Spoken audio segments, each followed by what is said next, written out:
As you may have heard, the Muslims have lost the strongest hold in Aleppo, and now we're hearing that the Muslims, the Mujahideen, are actually giving up and they're seeking a truce between the regime, which is apparently allowing them to flee Syria.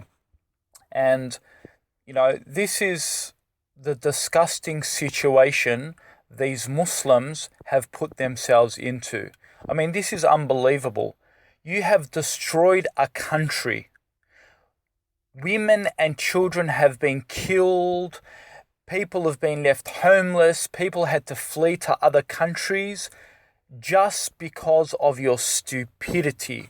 Yes, you Muslims, those apparent mujahideen who are now fleeing their country. They've made a truce between the regime. I mean, how dare you?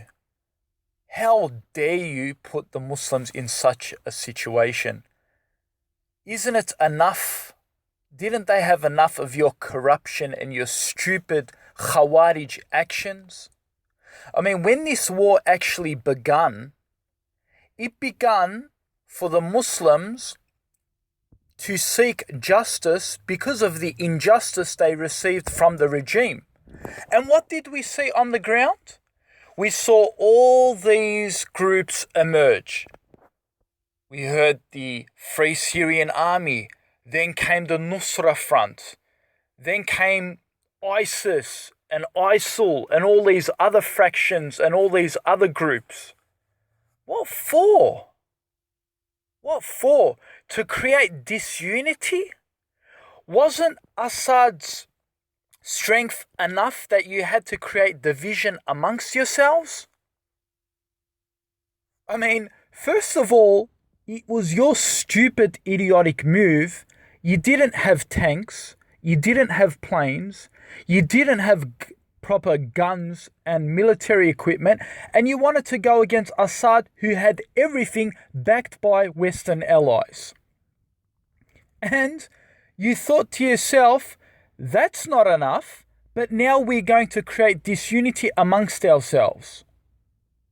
And what did we have? We had Muslims who had guns pointing at other Muslim fractions. Why? Because they all wanted to follow their own personal ego of which Muslim groups Islam is the correct version of Islam. And you had Assad sitting back and laughing and saying, this is too easy. I don't even have to fight the Muslims. The Muslims are fighting one another and I'm here to only clean up the mess and just laugh at the Muslims. Haven't we heard from the lessons of history?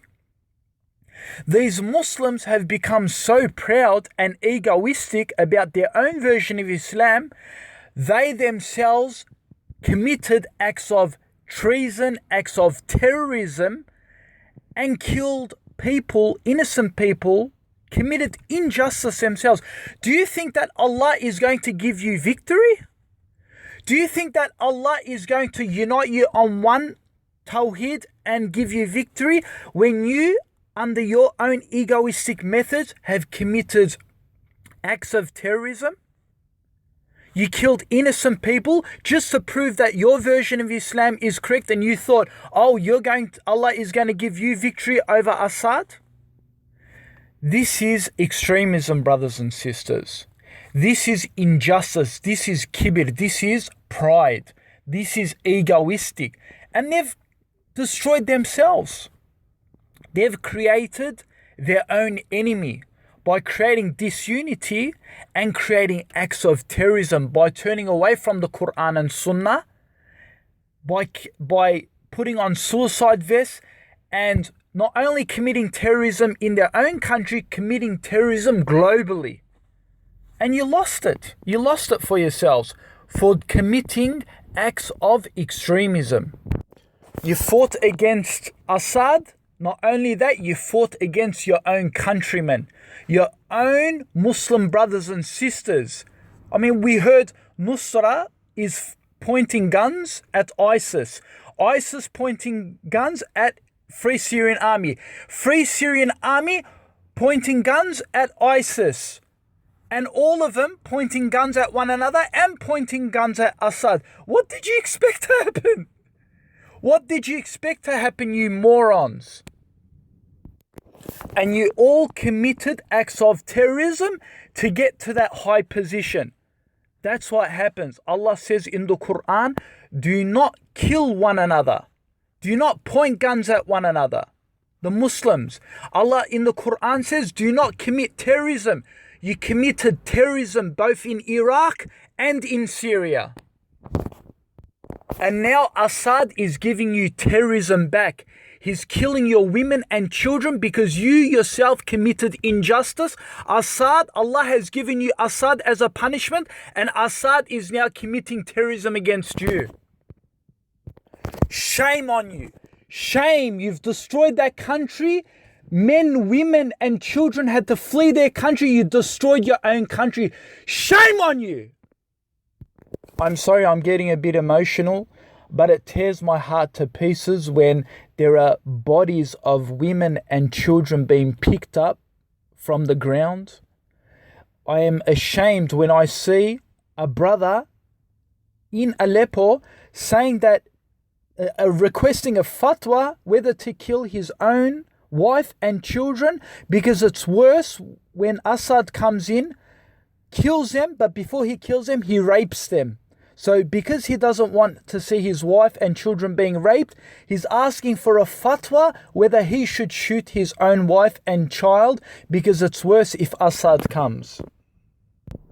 This is what these terrorist groups have caused. Nusra, FSA, ISIS, you terrorist bastards. This is what you have caused for your own countrymen. You couldn't work out your differences. You resorted to terrorism amongst one another and terrorism towards the rest of the world, and you have created your own destruction. And now Assad, the bigger terrorist, has now come and killed all of your women and children, raped you, and now you're all left for dead.